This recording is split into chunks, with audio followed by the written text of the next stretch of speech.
আজ আমি Maggi noodles দিয়ে রামেন বানাবো। তো তাহলে শুরু করা যাক আজকের রেসিপিটা। তো আমি এখানে ভেজিটেবল নিয়ে নিয়েছি। আমি এখানে একটা কড়াইয়ের মধ্যে একটু জল গরম করতে দিয়েছিলাম। জলটা বেশ গরম হয়ে গেছে। গরম জলের মধ্যে আমি ব্রোকলি আর বিনস দিয়ে দিলাম। এটা আমি জাস্ট ব্লাঞ্চ করে নেব। ভেজিটেবল গুলো ব্লাঞ্চ হয়ে গেছে। এবার আমি এটাকে তুলে নেব।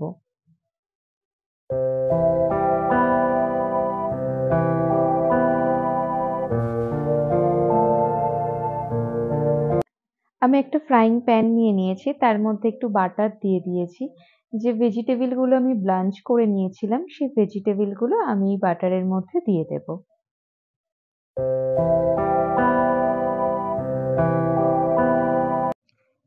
এরপর আমি একটু ব্ল্যাক পেপার দিয়ে দেব আর হালকা একটু সল্ট দিয়ে দেবো। আমি এখানে সল্টটা কম ইউজ করব, যেহেতু বাটারের মধ্যে একটু সল্ট থাকে সেই জন্য আমি সল্টটা কম দেব।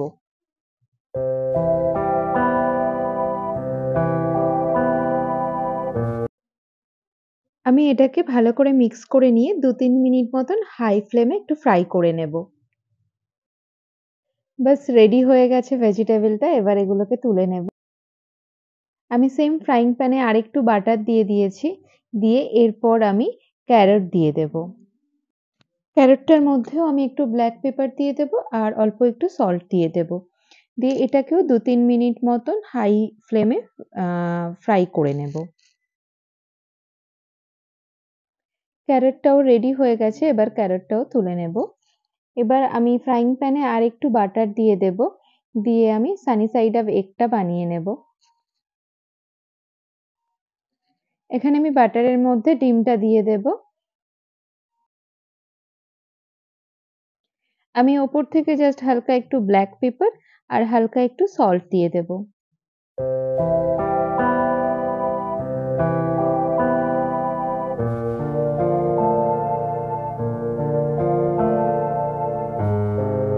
সানি সাইড আপ এগটাও রেডি হয়ে গেছে।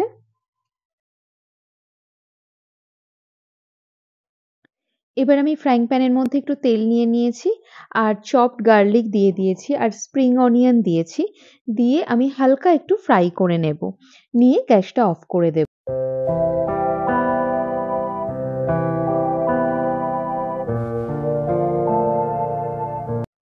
গ্যাসটা অফ করে দিয়ে আমি একটু চিলি ফ্লেক্স দিয়ে দেব আর একটু সোয়া সস দিয়ে দেব। দিয়ে মিক্স করে নেব।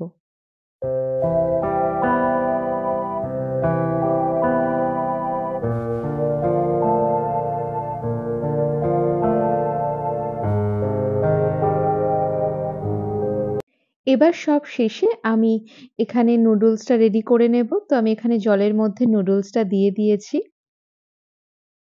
ম্যাগি কিন্তু হতে বেশিক্ষণ সময় লাগে না। তার জন্য বেশিক্ষণ এটাকে বয়েল করবেন না। জাস্ট ১ মিনিটের মধ্যেই এটা নামিয়ে নেবেন।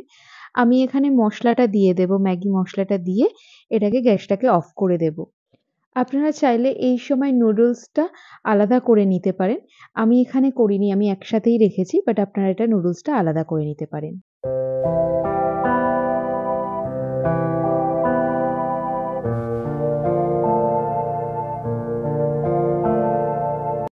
আমি যে চিলি অয়েলটা বানিয়েছিলাম সেটা একটু ম্যাগির মধ্যে দিয়ে মিক্স করে নেব।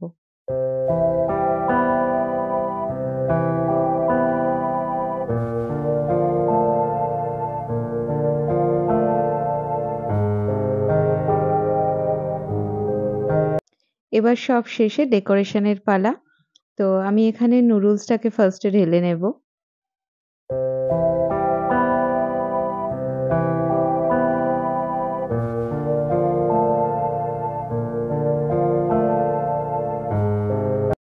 আমি এবার চিলি অয়েল যেটা বানিয়ে রেখেছিলাম সেই অয়েলটা এখানে দিয়ে দেব।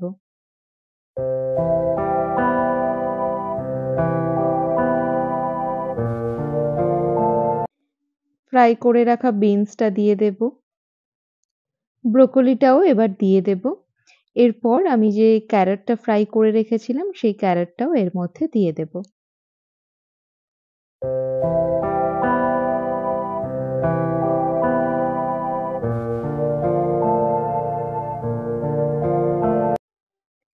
সানি সাইড আপ এগটাও দিয়ে দিলাম।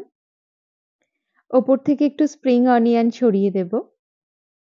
সবশেষে ওপর থেকে একটু সিজম সিডস দিয়ে দেব। রেসিপিটা অবশ্যই বাড়িতে আপনারা ট্রাই করবেন। কেমন লাগলো আমাকে জানাবেন। ভালো লাগলে একটা like, comment, share and subscribe করে দেবেন। আজকের মতো তাহলে জানাই টাটা।